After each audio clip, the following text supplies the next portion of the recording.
El torn de pregs i preguntes del ple d'aquest dilluns de l'Ajuntament de la Seu va estar marcat per la plataforma d'afectats pels pisos de l'Horta del Valira que van assistir al ple per demanar suport de l'Ajuntament en les seves reivindicacions, ja que es consideren estafats per la promotora.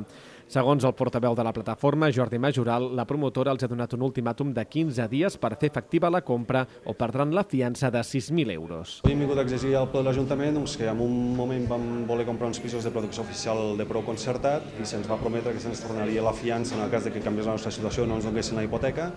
i ara arriba el moment de comprar i la constructora ens exigeix o que comprem el pis o renunciem a la fiança, i aquestes promeses que ens van fer públicament de que ens tornarien la fiança s'han esvaït. Venim a demanar una mica la protecció dels polítics davant d'aquest abús que considerem que estem patint com a gent jove que volem adquirir un habitatge de protecció. Des de l'equip de govern, Jesús Fierro, tinent d'alcalde, es va comprometre a fer d'intermediari i també a voler diferenciar dos casos, els que volen i no poden i els que poden però no volen perquè ja no ho consideren un bon negoci. Probablement una compra en el seu moment es veia interessant, la conjuntura dels mercats avui és una altra i per tant no és interessant. Jo crec que aquesta és més delicada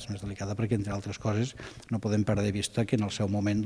també el promotor va agafar i va tirar endavant una construcció en base a, no sé si eren 36 o 37 contractes firmats. Evidentment, si no hagués tingut els contractes firmats, probablement no hauria tirat endavant. Des de la plataforma s'ha organitzat una manifestació aquest diumenge a la Seu que sortirà des de la rotonda de la carretera d'Andorra en direcció al centre de la ciutat.